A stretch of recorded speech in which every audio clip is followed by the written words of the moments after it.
think it's about time we got into it, as we have spawning down in the bottom left. It is your fellow countryman, uThermal. Still teamless ever since he departed from Team Liquid. In the bottom right side, we're looking at the main base of the man who did already once have a top 4 finish in this tournament. And that is something that is incredibly hard to achieve when you've got the big 3 and you've got the gatekeeper. But he snuck in there once, and he's obviously aiming to do it all over again this time around here in the DreamHack Masters Valencia. The Prince of Denmark, representing Storm Gaming, it is MaxPax.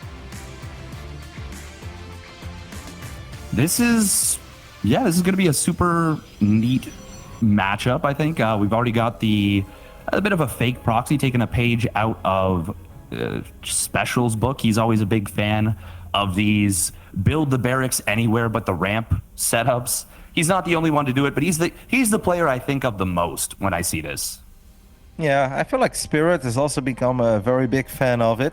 If I think of some of the games that I saw in his group stage, it was a non-stop proxy barracksing and following it up with the Widowmine drop with the armory behind it to make sure that those Widowmines will be the permanently cloaked boys that every Protoss player knows and hate. I don't think MaxPax is going to be too shaken up about this. It is obviously important that we don't take too much damage in the beginning from either the Reaper or that bunker that could potentially go up, but I don't know. How do you feel about these kinds of openings overall? Do you like it when you're cheering for the Terran and you see that this is their go-to? Are you a fan, Stefan? I think it's very dependent on who you're up against, but I think doing it once in a while, enough to kind of throw your opponent off, I think it's good. I think it's good to do. We are going to see that bunker that you alluded to. Oh, he looks like he wants to put it behind the mineral line instead of in it. It's not a big deal, but MaxPax, he knows about this. He's already building the Zealot. He's very much prepared for this, and I think he's in a good spot already to deal with it. I love these games. They actually play out in a very wild manner, right? Where the Terran doesn't really worry about defenses at home because they just assume that all the aggression will come from them. And this is actually a pretty lovely little surface area. Oh, yeah. I don't think this bunker is going to finish up. I don't think it's going to finish up. It will not finish up. This is already a bad start for uThermal. I mean, I ask you because I am not that big of a fan of this. If I'm really cheering for the Terran and I want the Terran to have a great start, I feel like even if it all works out, at best, I feel like we are even. But if you look at the production tab, you look at how late that command center is compared to this Nexus, like at this point, uThermal is going to have to find something that goes his way in the next 2 minutes. If not, he's just going to be really far behind already without really anything happening in this game. Yeah, and he put that command center on the low ground in an attempt to kind of, I guess, catch up. But this is now very scary. The Cyclone's not going to be out for a couple of seconds. The Reaper should get deflected on MaxPax's side of the map. Yeah, deals with that pretty easily. And the SCV is low, the one that started the command center. So this is going to probably get delayed by a little bit, and I'm not a big fan of this so far. Ooh, he does lock onto the Stalker, but it gets broken almost immediately. Oh, this is a really brutal start, actually, here for uThermal. Yep, I'd love to see. Okay, it's going to be a Phoenix. I mean, Phoenix is actually not a poor choice, especially not with the 2 Stalkers that we already have on the other side of the map. uThermal's going to have to be super careful with his Cyclone, because if that Cyclone gets lifted by the Phoenix, he is in a world of trouble. All that he has right now, besides the Cyclone, is 2 Marines. I think 2 more Marines are about to pop. The Reaper, a little bit misrallied, but actually very good save there with the grenade. I think this is one of these games that where if MaxPax would have gone for an Oracle, imagine an Oracle flying into the main at this point, that would have been very brutal to deal with. But playing Phoenix, very safe. That command center is still not done. This is honestly a bit of a nightmare start for uThermal. You mentioned in the pre-game, or in a little pre-show segment, that you feel the first game is very important since uThermal can be a bit of an emotional player and it can get a little carried away sometimes. Well, this is about the worst way to start a best of 5, I think. It's certainly everything that he's planned has gone awry. This is not an easy start, not a strong start for him. And yeah, it's little things like this that can add up mentally. We got the double reactor Viking coming on out here. Ooh, MaxPax will lose 1 Phoenix, but he's going to get the trade on the Vikings. And he might... Okay, no, the SCVs are going to be pulled for the repair. Cyclone gets back in position, but...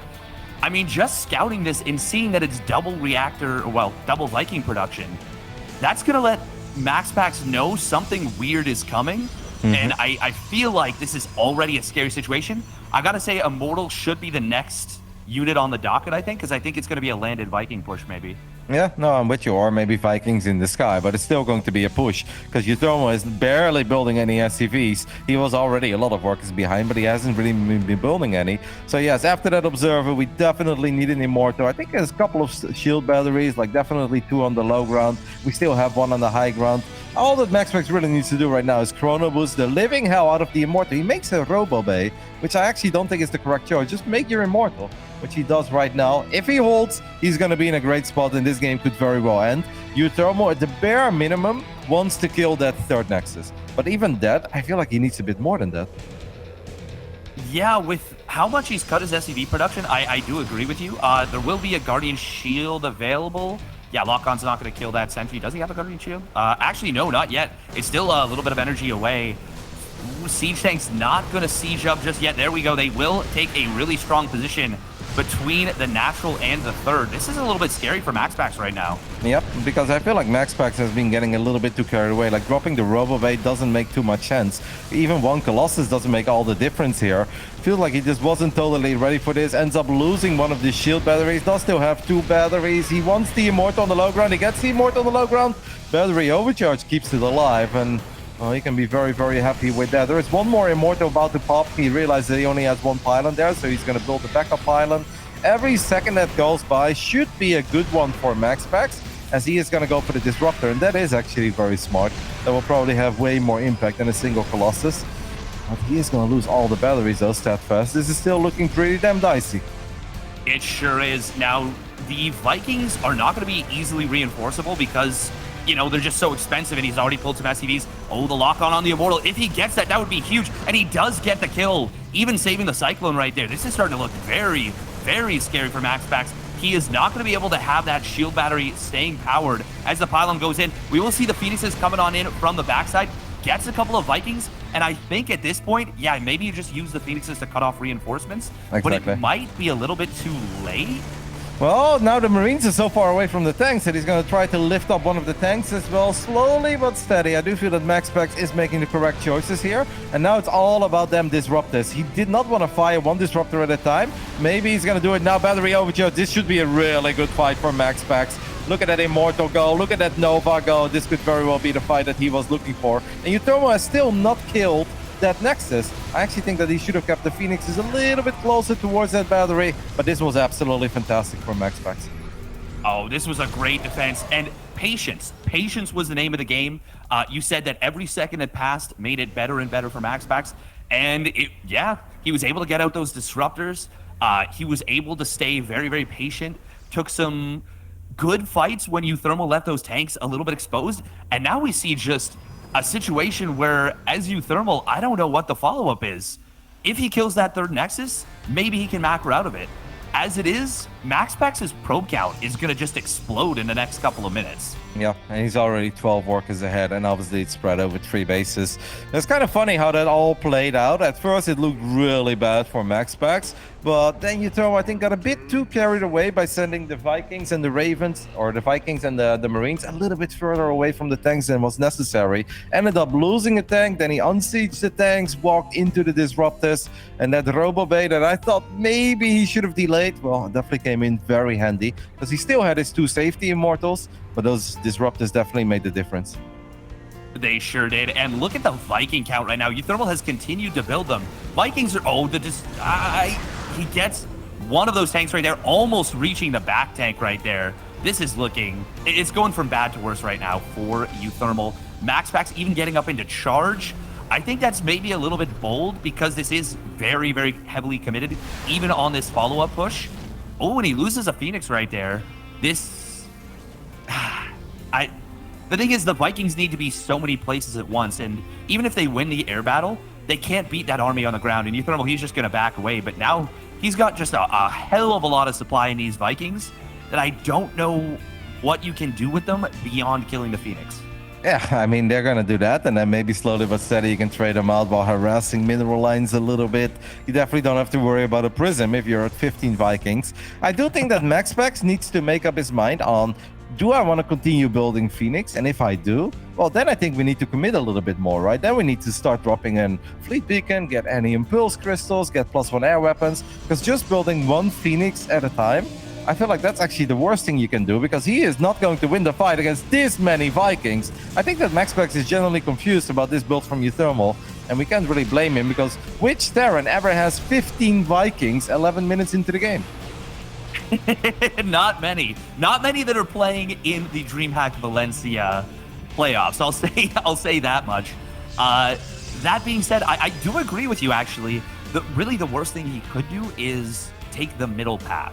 You know, just continue to build this one way or the other. But I do like the transition into Archons, and I would love a transition into Storm right now. I think Storm follow-up would be really, really strong. But he might just actually try and push with Charge and a few Archons. And honestly, if he does, there's no stim, no combat shields, just a handful of tanks.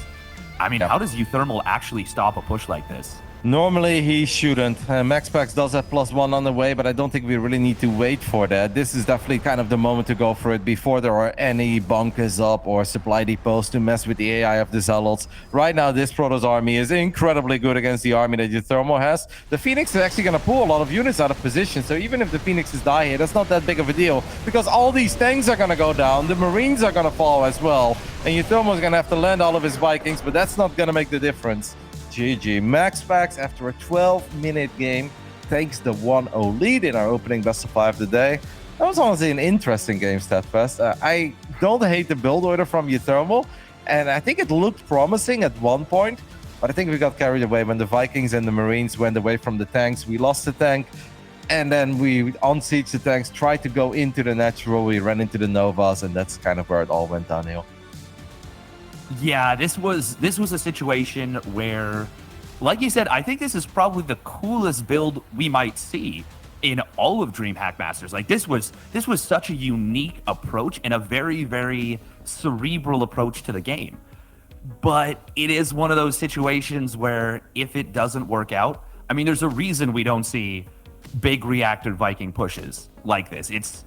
Vikings are really expensive. Like, even at the end of the game, 12 minutes into it, with uThermal doing like a really greedy, I mean, granted, it was him doing a really greedy follow-up, went double NG Bay, we still didn't have stim on the way. No stim, no combat shields, no nothing. Like, that was a really, really neat setup, but I think this might end up being a bit of a preview for the whole series where uThermal tries to catch MaxPax off guard. He does some things that are really obscure and very, very well thought out, but MaxPax may be just a little bit too solid. Like, I know we didn't have too many Marines, and I know the Marines were not well upgraded, but if you think of that initial push and the setup that uThermal had, and definitely the soft contain, like, imagine complementing all of that with building a missile turret near your tanks, or building one bunker, because the army of MaxPax was really not good against bunkers, right? It was very heavy on the Phoenix. Maybe you have a couple Novas, that can be nice, but I feel like there was more potential than uThermal unfortunately got out of all of that in the end. Definitely a fun one, though, to kick things off with. Let's see what Game 2 has in store for us as we have loaded into Berlingrad. In the top left side, we're looking at the main base of the Prince of Denmark, representing Storm Gaming. It is MaxPax.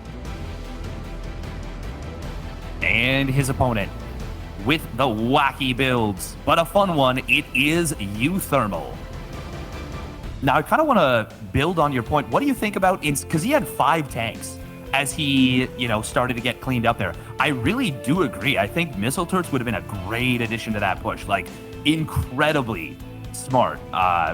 What do you think about Cyclones on a reinforcement, or at least one additional Cyclone instead of an additional tank? I mean, the Cyclones are very expensive, so then I think like we're almost talking about a completely different push. He did have his one safety Cyclone, and I think it was useful. Just at one point, it went a bit too far away, right? It went together with the Vikings and the Marines, and it left the tanks behind it.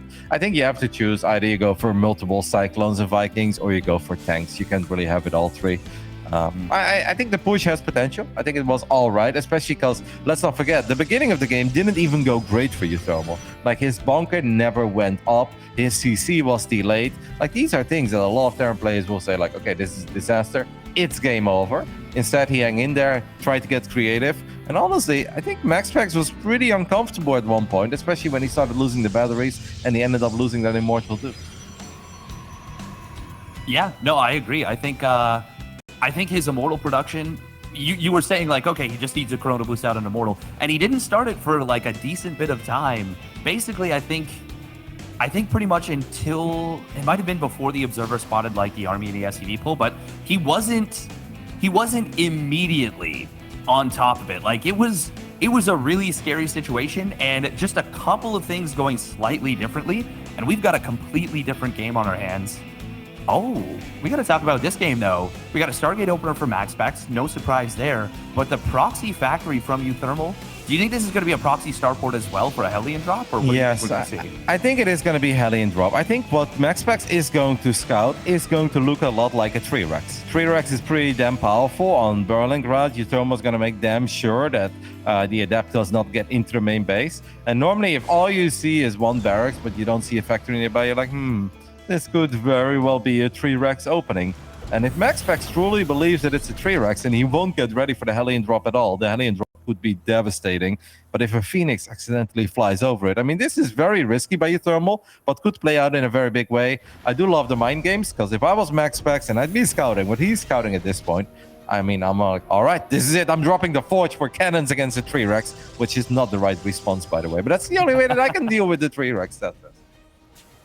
Fair enough, fair enough. I think we can safely say we probably won't see that response, but I do think that it's going to come down a lot to what he does with these first couple of Phoenixes. He is not sending it across the map. He is going to keep that one Phoenix at home. If he scouted and saw that there was, no buildings in the main base, I mean, that pretty much tells you right then and there what it is going to be. He's got the robotics facility coming on in, double gas at the natural. But this is actually almost one of the worst moments to send the Phoenixes to the other side of the map, because this is that moment where the medevac pops and he's actually going to use lift energy on the Marines. This is disastrous. He needs that energy to lift Hellions too. Like, MaxPax is going to figure it out right about now, and he's like, wait a minute, am I in trouble? Now he needs to get home, but this Hellion drop is going to hurt. He's got no units in the main base. Well, I think he's going to lose at least 12 workers here, but there is a chance he loses even more than that. Yeah, the lack of lift is a really big problem right here. If he had those, chances are he could deal with this not too badly. But yeah, this is looking absolutely fantastic for uThermal right here. He's even going to get a 15th worker right there. Oh my goodness. This is brutal damage. Absolutely brutal damage. Now, this is always a big investment, though, from the Terran, so we can't just make it seem like, okay, this is straight up game over, because proxying the factory, proxying the starport, losing the medevac, it is definitely a bit of a commitment. But yeah, this is honestly a success. uThermal is going to be very, very pleased with killing 15 workers. I think the bare minimum you look for when you make a big investment like this is 7 to 8. Like, anything less, you can't really justify it. 15 is amazing, but we still need to close it out. Obviously, because the openings, Steam and +1 are a little bit later than it would normally be. And there is a chance that MaxPax will have access to a Colossus. This time around, I do 100% expect Colossus first. So I don't think it's over yet, but MaxPax definitely in trouble here in Game 2.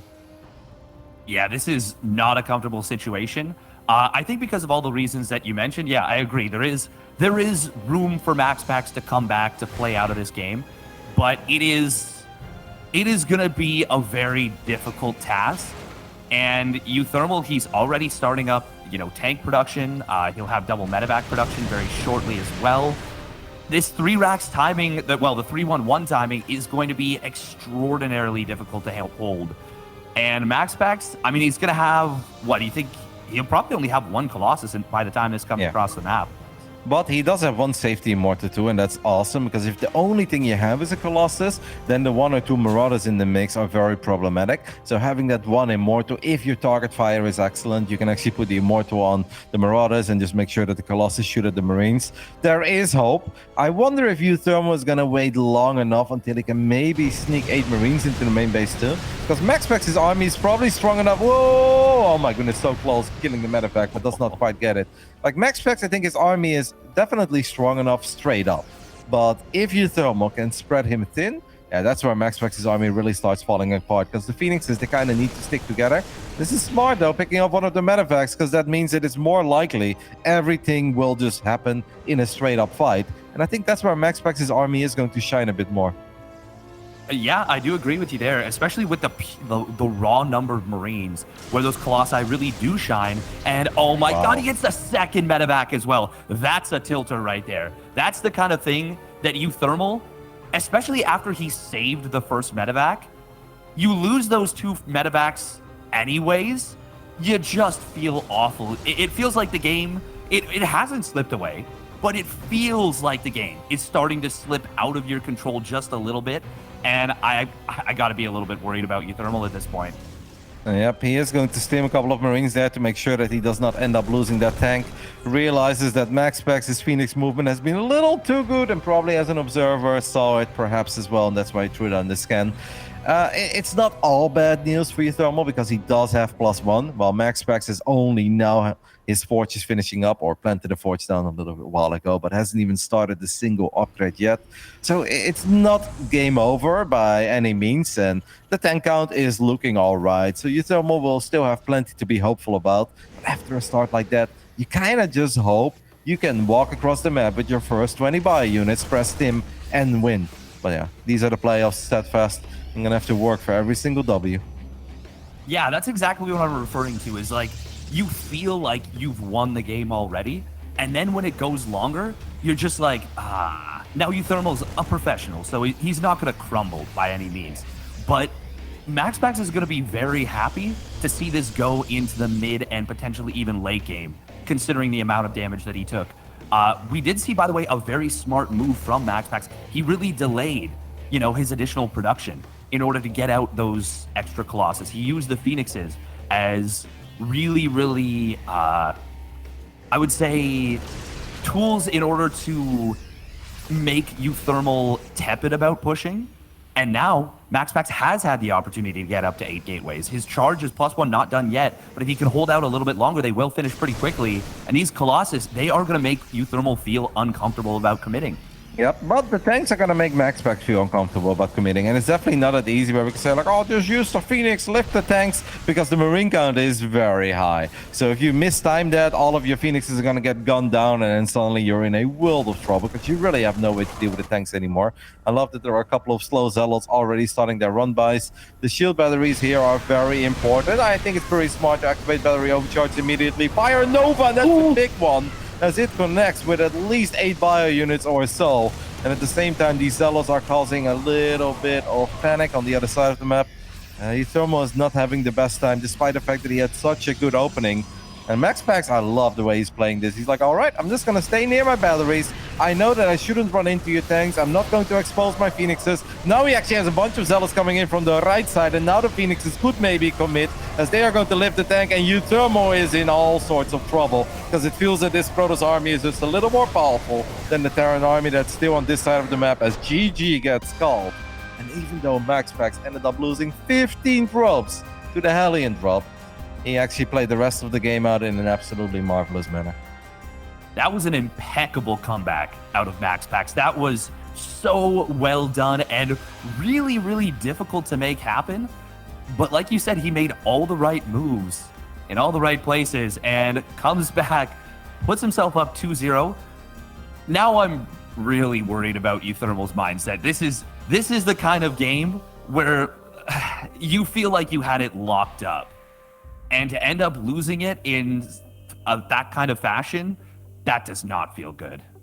No, it's just really frustrating, especially when you had the close call with that one medevac that you were barely able to repair in the nick of time. You're like, all right, now I'm going to make a push, and this push is going to be devastating. And then you scan, you're like, oh, wow, he actually has a battery, he has a Colossus. uThermal is whispering me something. I will not put that one on the broadcast, but let's just say that he is indeed not super happy about the fact that he killed that many probes and that the game played out the way it did. Yeah, it sucks. Like, it was very heavy on the tanks. Maybe I think losing the 2 medevacs, like you said as well, in the center. First, you feel good about saving them, then they still get picked off, and then the push that is supposed to be so devastating, that's supposed to be so powerful, actually is not even a push, right? He just kind of walked to the other side of the map. He's like, well, Colossus, Immortal, Battery, bunch of Phoenixes, I'll go home again. And then it all came down to that follow-up push. But I think MaxPax handled that in a just very calm, cool, and collected manner, showing us that he's becoming a very experienced young Protoss already. Yeah, and showing us a lot of maturity, to be perfectly honest. It is so easy to kind of just accept that as a lost game, but he doesn't. He fights back and he makes it happen. And we have this man spawning up at the top right.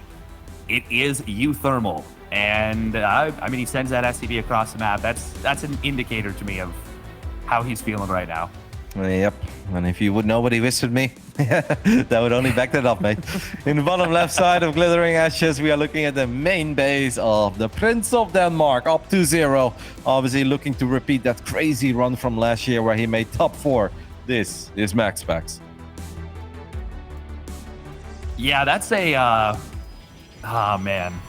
That is a frustrating game. I'm just thinking of all the Terran players who have been in situations like that, and they're just like... I'm sure they're thinking similar messages to what uThermal sent to you. I don't have to read it to have an idea of what the context would be. Yeah, I mean, it wasn't crazy bad, by the way. I don't want to be too... The TLDR is that he thought it was a little silly that he killed that many workers. This is not good, but hopefully at least the barracks will finish up. I mean, that should be all right, right? With only 1 probe here. There is another unit, not a probe already coming in. Please let this barracks finish up, and Lord, it will. Otherwise, I was afraid we'd have a very short game stat fast, and we don't want to see that in the playoffs. Yeah, I would actually go so far as to say I would be pretty certain we would have had that short game. Oh, wow. Wow, that was fortunate for uThermal. MaxPax was at 395 minerals as that SCV got into range of blocking the Nexus. Oh, man, that's the kind of thing that if uThermal had the information that we have, that would be the kind of thing that almost relieves a little bit of mental stress. But still, he is going to be able to be a bit of a nuisance with this. Oh, can't get the block there. That would have been really nice. Still going to be able to get the probe. Yep, and if we can get a second probe, we can definitely get over some of those negative thoughts that we were feeling. That's the second one, and there's actually still a lot of HP on this Reaper. We can get 3. That's really solid, man. I think any Terran is always happy with 2 kills if they open up with a proxy barracks. If you get 3, you're loving life. Did that probe kill an SCV? It did. So that's kind of frustrating for uThermal. No. Oh man, I was just about to say, like, this is such a great start for uThermal. Like, you're gonna be feeling so good after, like you said, feeling so bad. The barracks get scouted and you still get some work done. And then he loses 1 SCV, almost loses a second one. This is nice, though. No, okay. For a second, I thought it was gonna be a weird situation where like he doesn't get the vision and they cross over each other. But no, that's not gonna be the case. He will get the pick off there, and I like uThermal's position in this game. This is a nice start for him. Yeah, one of the downsides, obviously, of this build is once more the slightly later CC, but this is something that Terran players have completely accepted. They are aware of that when they play like this, and they just feel that this is going to be okay. This looks an awful lot like the way that Ryong was playing a lot at the Intel Extreme Masters Katowice, where we have the quick factory, a couple of widow mines, and then we drop 2 extra barracks. And there's a good chance that the starport is going to be very late, but we're just going to move out with a lot of bio units and factory units, kind of take it from there. It is going to be Phoenix first for... What did that connect with? And the depth? Oh, the Zealot. Okay. The scouting Zealot running into a widow mine. That sucks for MaxPax, but it's still a scout, as silly as that may sound, because now at least you know there are widow mines. Yeah, it's good information. The only thing would be unfortunate is if he, didn't realize that it's that delayed starport with the much earlier push timing, but kind of foregoing the aggression a little bit. Now, he does see this widow mine walking across the map, and that's a little bit of a funky thing to see. Nice pick off on the Reaper by MaxPax there. That's a little bit of a funky thing to see right now, and it's going to actually prevent MaxPax from scouting all the way in across the map. Oh, you got to burrow that widow mine. Oh, that would be such a shame. Such a neat little trap that he sets up here. Ooh, I really love that probe. Burrow the widow mine, please. Please, on the left side. Okay. I was like, if he gives away 2 widow mines for 1 probe, that would be a really frustrating start. But he does burrow it. It's not going to get picked off for free. He would have loved to have gotten some good connections with those, but MaxPax with a nice little play. Yep. I do worry a little bit for MaxPax, as that's a lovely little SCV pickoff. uThermal needs to make sure that he finishes up his starport. He hasn't sent the SCV over yet. Are we going to finish up the start? But yes, we are. Because I actually think for MaxPax, it's going to be very hard to go up to 3 bases. As that one Phoenix did fly into the mine. That's why it's so low on HP. And obviously, that does allow MaxPax to pick it off. We see the Robo Bay go down, and he will still drop the Nexus. I find this very, very, very ambitious. And I would love to see how he plans on defending the natural, the main, and the third at the same time. Because uThermal is actually going to have a pretty powerful army. And what is MaxPax going to have? Like, he's got 4 Phoenixes. The 2 Stalkers, I think, are almost completely irrelevant in a scenario like this. I feel like this is about as good as that previous game looked. Because this army of uThermal is actually going to be very powerful. And MaxPax's army simply is not powerful at all. Yeah, and he doesn't have the safety immortal that he had in game 1. He didn't build the immortals at all. Now, if MaxPax can do what he did in game 2 and use the Phoenixes to really, really discourage uThermal from pushing across the map, maybe he can buy time for that Colossus. But if uThermal just guns it, goes for the 3rd base, there's a really good chance he can force a cancel. Yep. MaxPax obviously is a bit concerned, and that's why we see another pylon go up near that 1 shield battery, as these Phoenixes are starting to get a couple of shots off on the medevac. That Colossus is still not out, by the way. I do like that battery in between the bases. And this is really what it is. The uThermal throws down a scan, and he's like, well, if that's it, my army is better. And he is going to stim forward, but that Colossus is about to show up. But we can run away from the Colossus. He picks up the battery. Guardian Shield is going to be very useful here. Medevacs are taking quite some damage. uThermal stims a couple of times, and in the end, this actually worked out very well for MaxPax. Unfortunate timing there, right? Because uThermal scouts. And he's like, hey, my army is actually good. So he commits, he does the damage to his own army with the stim, runs in range of all the units, and right when he's where he wants to be, that's when the Colossus popped. And he's like, well, damn it. Yeah, this is a textbook situation, a textbook series of Terran frustrations, and it's just been that, like, throughout. Exactly what you're saying. You see that, you get that scan. You don't quite catch the robotics facility, so you don't see, you know, that it's being chrono boosted, that a Colossus could pop out momentarily. You commit into that natural expansion. You think you're going to get so much done.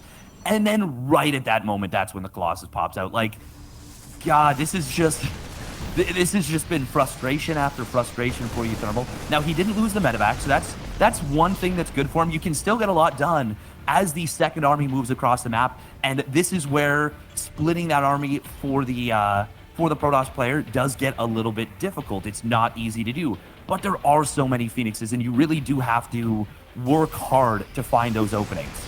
Yep. MaxPax went for a lot of spotting pylons, like 4 or 5 of them, but uThermal is actually just going to casually pick up most of them and throws down a scan. He's going to stim forward. There are a couple of Widow Mines to run back to, so these Phoenixes need to be careful. He feels that Colossus is a little exposed, and it absolutely was. So this is great stuff by uThermal with battery overcharge, and all the Phoenixes are definitely going to deal with the army on the right side. So now it's really about all of these units on the left, and it's good, but it's not big enough. It's not good enough. We need these Widow Mines to start connecting with something. I mean, 10 probes and a Colossus is definitely not too shabby, but I feel ideally we get a little bit more than we got so far. Yeah, definitely. That is what you were looking for. Oh, these Widow Mines! Ooh, nice last-second split right there from MaxPax. He actually thought he thought both Phoenixes were going to get hit, so he kind of committed back in. Could have gotten away with just losing one Phoenix there. Still, uThermal was hoping for a big connection, like, you know, hitting all the Phoenixes, but MaxPax showing us some great reaction time right there.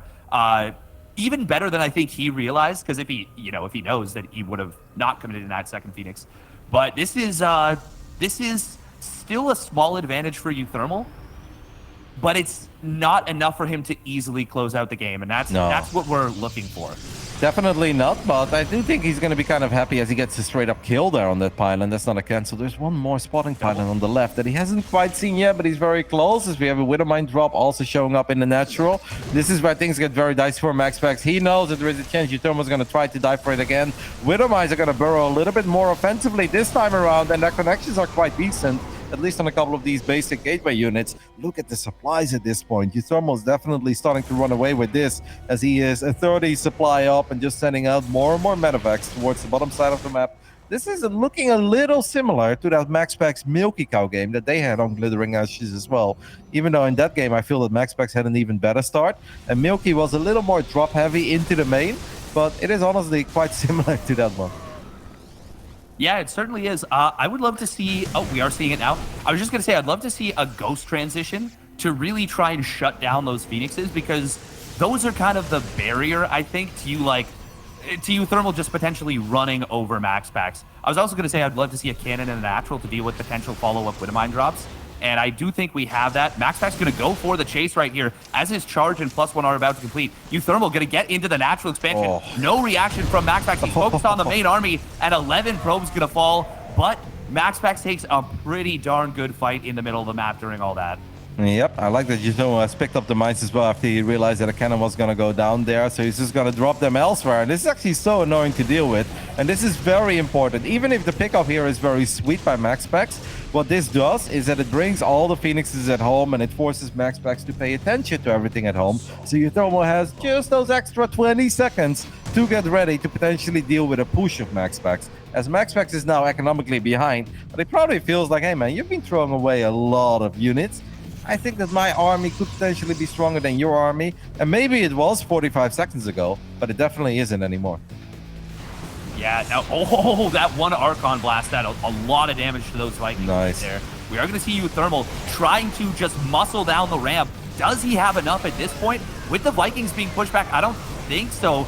Huge EMP on those Phoenixes, but it's looking like MaxPax just has too much on the ground. Now, no answer to the Colossus. And